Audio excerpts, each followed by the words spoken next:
KC Health Coaching. I'm going to make you my beautiful tahini salad dressing. It's super easy to make and it's really good for you. So I'm starting off with 1 tablespoon of tahini.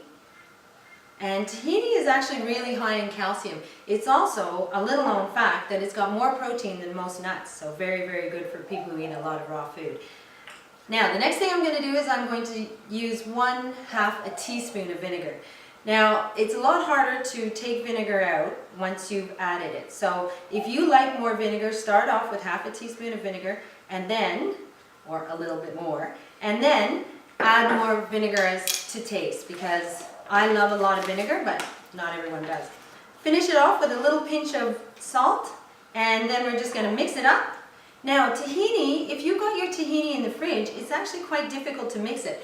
So a little trick is add a little bit of warm water to the tahini, and not only will it make it easier to mix in the salad dressing, but it also makes it a nice white color, which then feels like you're having cream on your salad.